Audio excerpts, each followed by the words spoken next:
Shalom saudara, kita kembali mengikuti Abam. Ini episode 969. Saya didampingi oleh Pak Gren. Mari kita mulai. Baik, pertanyaan pertama Pak datang dari seorang perempuan, tidak disebutkan usia dan domisilinya. Shalom Pak Eras, saya mau bertanya. Saya punya tante, tapi suaminya berzina dengan sepupu tante saya. Padahal, tante dan suaminya taat dan setia sama Tuhan. Tante saya walaupun disakiti, tetap sayang sama suaminya. Anak Tuhan tidak boleh bercerai, katanya. Tetapi saya kasihan tante saya dikhianati berkali-kali. Sampai suaminya sakit, masih bilang kalau sudah tidak sehati sama tante saya. Mohon nasihat dan arahannya Pak. Terima kasih, Tuhan Yesus memberkati. Iya. Sebenarnya suaminya tidak bisa kamu bilang taat. Tantenya yang taat. Suaminya itu hanya taat di luar. Kulit bungkusnya taat, dalamnya tidak. Dan ini dibuktikan dengan perbuatannya yang tidak senonoh. Sikap tantemu ini benar. Bertahan itu baik. Ya, Tuhan pasti bertindak. Ini suaminya sakit. Nanti bisa dipukul lebih berat. Tuhan tidak mungkin diam. Apalagi kalau sudah punya anak. Hindari perceraian. Jadi sampaikan kepada tante untuk hidup suci. Karena kesucian kita dapat selesaikan semua masalah. Sebab dengan kesucian seseorang menjadi sahabat Tuhan, kekasih Tuhan, anak kesukaan Tuhan, dan Tuhan pasti melindungi. Ya, anak Tuhan di sini maksudnya anak Allah ya. Jadi sampaikan kepada tantemu, ikut doa pagi jam 5 dengan Om Eras, ikuti truth.id, Tuhan akan menyelesaikan masalah ini. Oke, Ya. teruskan. Baik, selanjutnya dari seorang pria usia 42 tahun, sudah menikah, memiliki satu anak di Bandung. Shalom Om Eras, mama saya adalah seorang janda berusia 73 tahun. Bersyukur 18 tahun lalu, dia sudah menjadi Kristen dan beberapa kali mengalami mukjizat Tuhan. Namun meskipun usia secara angka sudah besar, rohani belum sempurna. Luar biasanya mama saya sangat sehat, masih menjaga toko setiap hari bersama dengan saya. Masih sangat responsif, ingatan masih tajam, lincah dan kemana-mana masih bisa berjalan mondar-mandir beberapa kali. Saya sangat rindu dia memiliki jalur take off yang mendukung. Sehingga jikalau nanti ada announcement dari Allah Bapa, Ada panggilan. ada panggilan Meninggal secara dunia, rohani, ya, betul. oke. Secara rohani beliau sudah siap. Jujur dari segi ekonomi saya belum bisa mendukung maksimal. Mengingat masa muda saya sering jatuh bangun, sehingga saya belum bisa menyenangkan beliau dari sisi itu. Saya sangat menyesal atas apa yang sudah saya lakukan di masa lalu saya. Lebih sering merugikan daripada menguntungkan. Sehingga akibatnya saya harus tanggung sekarang. Mama saya kurang bisa berbicara bahasa Indonesia dengan lancar. Lebih ke bahasa Mandarin. Maklum, beliau seorang Chinese Medan.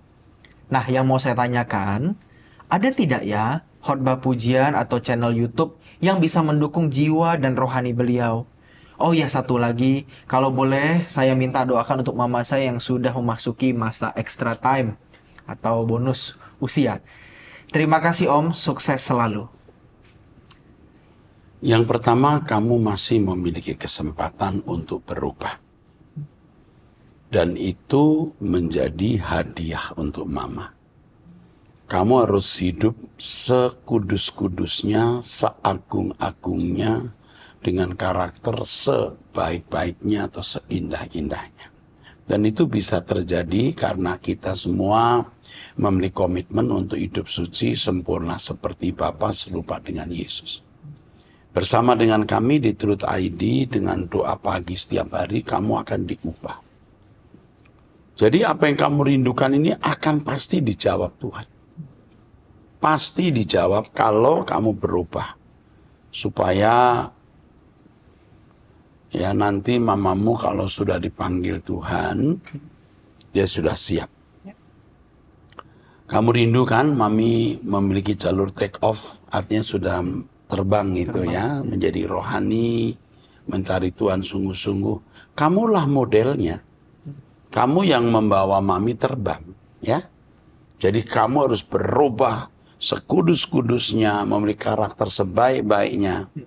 Dan satu lagi, nanti Roh Kudus akan pimpin kamu. Harus ngomong apa ke mami, ke mama kamu, harus berbuat apa, nanti Tuhan akan beri petunjuk. Ya, dampingi mami terus. Ya, karena mamimu bukan orang jahat, walaupun sekarang pola berpikirnya masih materialistis, karena memang dia tidak pernah dibimbing rohaninya secara baik. Oke, teruskan. Oke, baik, selanjutnya pertanyaan dari seorang perempuan usia 46 tahun, sudah menikah dengan 3 anak, jemaat gereja metodis dari Sidikalang Dairi, Sumatera Utara. Pak, mengapa dikatakan bahwa Tuhan itu adalah Allah? Terima kasih, Tuhan Yesus memberkati. Apa ya dasar pertanyaan ini? Dia pasti punya premisnya. Ya. Kita harus tahu Tuhan itu apa, ya. Tuhan itu sebenarnya artinya sama dengan tuan atau majikan. Kalau untuk Allah ditambahkan H, itu di bahasa Indonesia Tuhan. Kalau dalam bahasa Ibrani itu Adonai. Adonai diterjemahkan menjadi kurios, Tuhan.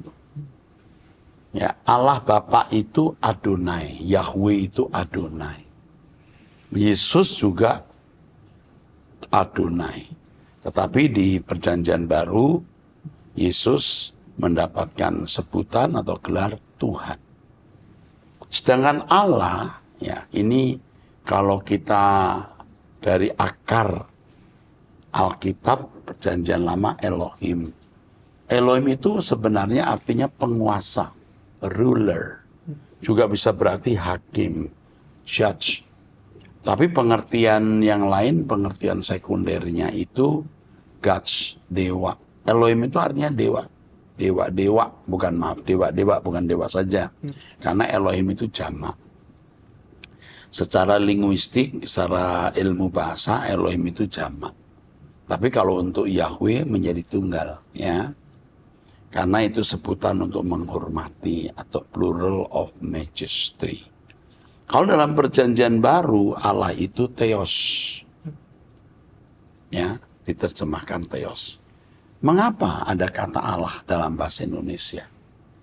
Ini pasti proses bahasa. Ya.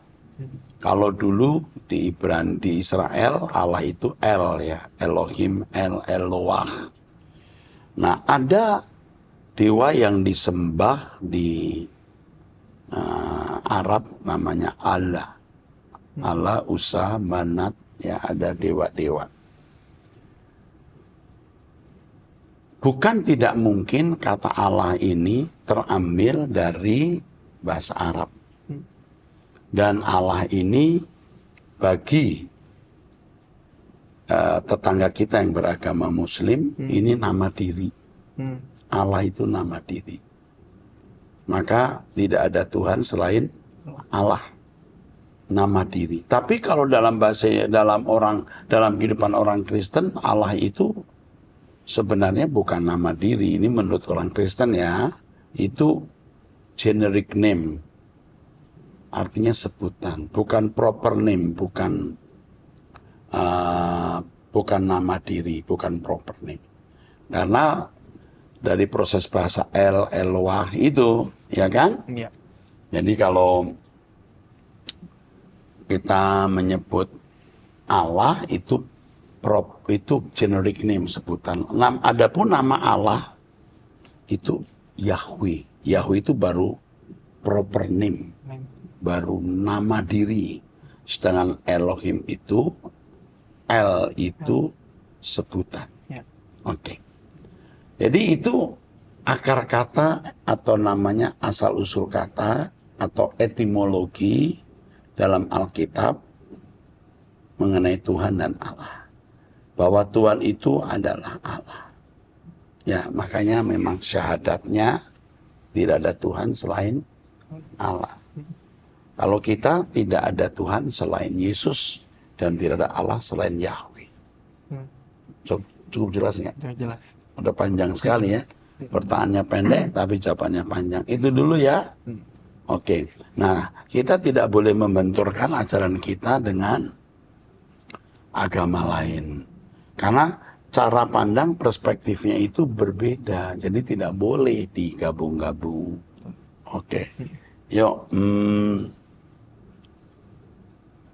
Ini di Saudara Adrian, pria usia 30 tahun, menikah di Surabaya. Ini pertanyaannya menyangkut monoteisme dan doktrin. Kita pindahkan ke menjawab Trinitas ya. Oke. Sekarang kita teruskan. Baik, selanjutnya dari seorang perempuan usia 28 tahun sudah menikah. Ya. Shalom Pak, saya mau minta saran Bapak. Izinkan saya cerita dulu ya Pak. Saya percaya Tuhan Yesus kira-kira baru 3 tahun lebih. Bagaimana menurut Bapak jika lebaran nanti saya, suami, dan keponakan saya tidak pulang ke kampung orang tua saya? Waktu saya baru menikah, saya dititipkan anaknya kakak saya yang ditinggal cerai. Dan ibu bapaknya sudah pada menikah lagi. Dan sudah punya anak kandung dan anak tiri. Bahkan bapaknya ini sudah 4 kali kawin cerai. Keponakan saya ini kalau orang tuanya atau neneknya minta bertemu, dia tidak mau karena kelakuannya yang suka tidak manusiawi. Kelakuan siapa ya? Sepertinya neneknya ya, Oke. Terus? atau orang tuanya. Orang tua saya tipe orang yang tidak bisa menerima perbedaan apapun, termasuk cara berpikir anak-anaknya semua. Anak-anak harus satu pikiran dengannya. Yang sudah berumah tangga pun, orang tua saya ikut mengendalikan, termasuk keuangan dan waktu. Saya potong dulu, enggak boleh. Orang tua seperti ini enggak boleh. Terus? Semua kakak-kakak dan adik saya seperti keong yang pada nempel di pohon pisang. Kasihan istri-istrinya pada tertekan, dan semua anak-anaknya menurut saja. Ya, saya pun dulu begitu. Puji Tuhan sekarang Tuhan ubahkan saya. Walaupun tetap masih harus bergumul melawan karakter buruk masa lalu yang dilakukan orang tua terhadap saya dan yang saya lakukan. Lewat telepon mereka suka memaksa atau menyuruh saya dan keponakan saya pulang berdua, Pak. Bahkan mereka menginginkan saya bercerai dengan suami saya. Karena mereka menganggap suami saya yang membuat saya berubah. Padahal karena Tuhan sendiri. Jika saya pulang lebaran nanti, saya merasa khawatir juga dan takut, Pak. Karena mereka tahu kami percaya Tuhan Yesus. Dan saya perhatikan mereka begitu gencar ingin menyeret kami supaya kami sama lagi dengan kepercayaan mereka. Lebaran yang kemarin kami sempat pulang dan itu pun tidak sampai ke kampung orang tua. Karena saya khawatir mereka akan leluasa melakukan apapun. Kami hanya bertemu di pertengahan jalan saja di tempat wisata. Dan pada saat bertemu, saya merasa tidak tentram mendengar ucapan dan tingkah lakunya yang sering membuli saya dan keponakan saya. Mereka tidak bisa duduk diam dengan tenang. Gerak-gerik atau tingkah laku dan matanya suka lari sana, lari sini, dan itu membuat kami merasa tertekan. Juga mereka suka mengikuti saya dan keponakan saya agar saya bisa meleng dari suami saya. Yang paling parah waktu bertemu, mereka mengubar-ngubar keponakan saya supaya minum air jampi-jampi. Keponakan saya tidak mau, tetapi dipaksa dan keponakan saya berpura-pura minum padahal tidak. Semua keluarga saya, bahkan semua di daerah saya, kepercayaan terhadap klinik atau okultismenya begitu kuat, Pak. Saya harus bagaimana ya, Pak? Terima kasih. Saya kira ini orang tuamu dan saudara-saudaramu toksik berat. Nggak usah ketemu. Saran saya nggak usah ketemu. Dan kamu jangan takut dibully, dikatakan anak durhaka, dan lain-lain.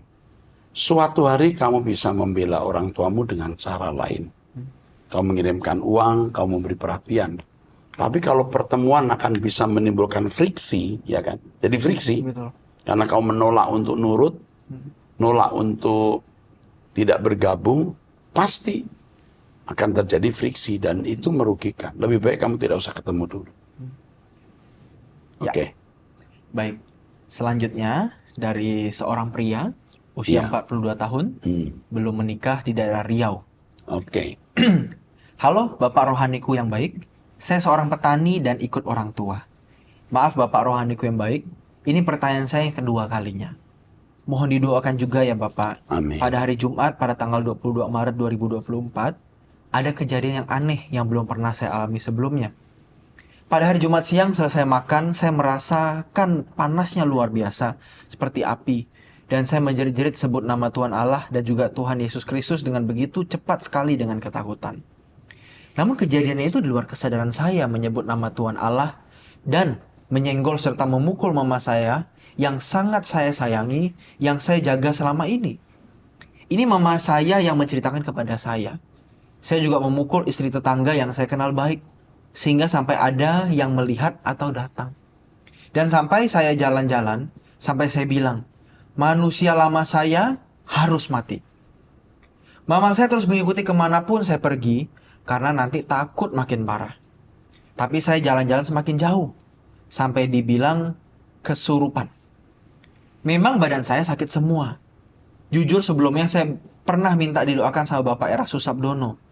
Dari kejadian itu badan saya mulai enak, tetapi masih ada terasa sakit juga. Dan saya bingung, apakah sudah didoakan sama Pak Erastus Sabdono dan apakah sudah sembuh dari kejadian itu? Malu juga sih. Mohon doakan juga ya Bapak agar cepat sembuh. Saya juga sering mengikuti ajaran Bapak, bahkan terus mengikuti ajaran Bapak. Sejak saya mendengar khotbah Bapak, saya terus mengikuti ajaran Bapak rohaniku yang baik. Sehingga sampai doa pagi dan ibadah minggu saya ikuti semua. Tidak pernah ketinggalan terkecuali tertidur. Walaupun demikian juga tinggal 2-3 hari dan saya mengangkat diri menjadi anggota GSKI. Secara pribadi Pak. Namun saya ada niat untuk datang ke Jakarta. Menjumpai Bapak Erastus Sabdono. Dan minta dibaptis sama Bapak. Namun saya belum punya uang. Nanti kalau sudah punya uang, saya pasti upayakan untuk bisa datang ke Jakarta. Mohon maaf pertanyaannya panjang sekali. Semoga Tuhan memberkati selalu dalam lindungan Bapak. Bapak Erastus Sabdono selalu dapat menyuarakan suara kebenaran, firman Tuhan, dan selalu dilindungi Tuhan Yang Maha Kuasa, serta istri, anak, dan cucu, serta tim Abam, seluruh tim GSKI. Sekian dan Tuhan memberkati. Ini nanti akan dilayani Pak Sutardina Baban. Didoakan, dilepaskan lewat handphone. Ya, kamu akan dilayani oleh Pendeta Sutardina Baban. Nanti kamu akan didoakan lewat handphone, ya, atau oleh saya juga enggak apa-apa. Tapi Pak Sutardi sudah dilatih berdoa dengan via handphone, ya. Oke. Jadi nanti dihubungi. Saya kira masalahmu itu, saya tidak tahu kamu itu depresi enggak, ya. Saya khawatir kamu sedang depresi, ya, di luar kemampuanmu, kamu akut ya depresinya, lalu kamu mengalami tindakan-tindakan di luar sadarmu atau kuasa kegelapan. Kami akan doakan, ya. Kalau nanti ketemu kita bisa juga doakan langsung. Ya. Sementara kami akan mengirimkan orang untuk mendoakan kamu lewat video call. Ya. Oke, teruskan. Baik. Selanjutnya dari seorang perempuan berusia 57 tahun, sudah menikah, memiliki 3 anak di daerah Merauke, Papua Selatan. Shalom Bapak rohaniku yang baik dan staf Abam. Terima kasih sudah 2 kali pertanyaan saya dijawab Bapak rohaniku. Bersyukur saya diberi Tuhan kekuatan dan kesehatan, sehingga bisa dapat mengikuti ibadah minggu, doa pagi, waski, Abam, dan seluruh kegiatan GSKI. Saya ikut puasa 24 jam. Puji Tuhan bisa dilewati walaupun dalam rumah tanggaku tidak harmonis.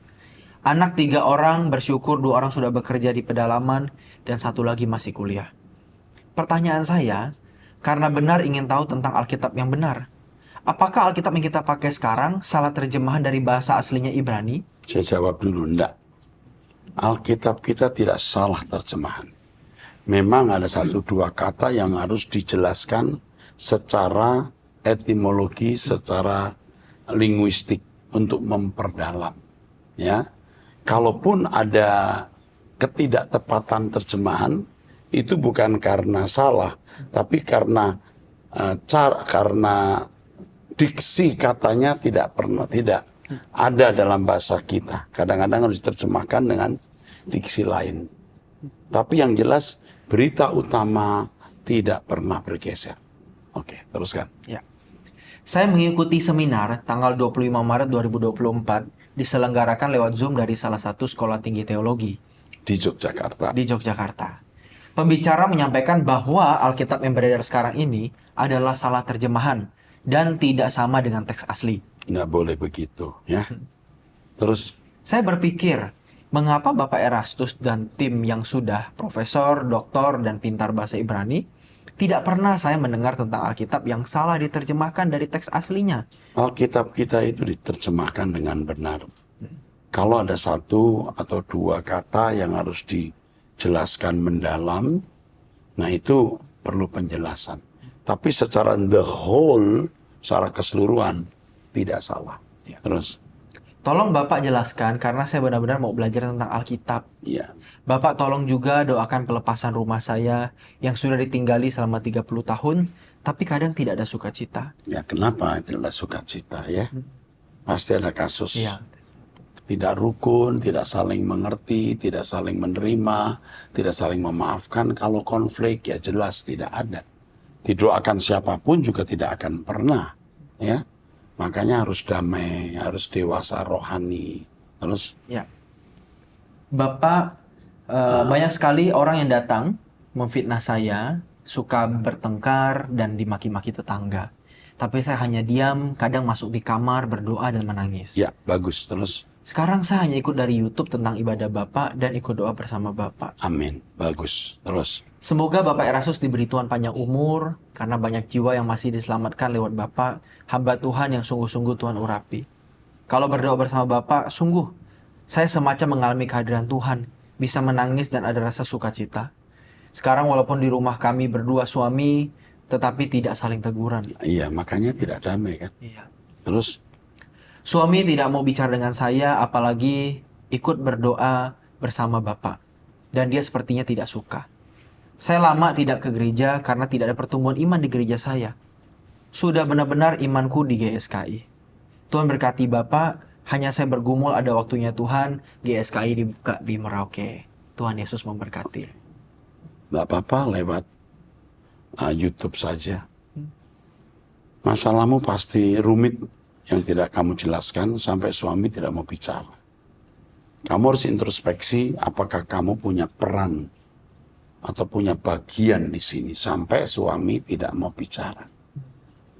Kalau kamu punya bagian, kamu ada salah, kamu harus minta maaf. Ini yang jelas. Tapi kalau kamu tidak salah, lalu suami begitu, kamu serahkan kepada Tuhan. Ikut saya lewat doa pagi, turut ID, Tuhan akan membela kamu. Ya, oke, Tuhan berkati. Baik, selanjutnya seorang pria, 26 tahun, single di daerah Jawa Barat. Shalom Bapak Eras, Pak izin bertanya mengenai hamba Tuhan. Saya beribadah di salah satu gereja, memang tidak terlalu besar jemaatnya, kira-kira 70 kakak. Beberapa belakangan ini, hampir 6 bulanan, saya memperhatikan perilaku atau kebiasaan pendeta di gereja saya, Pak.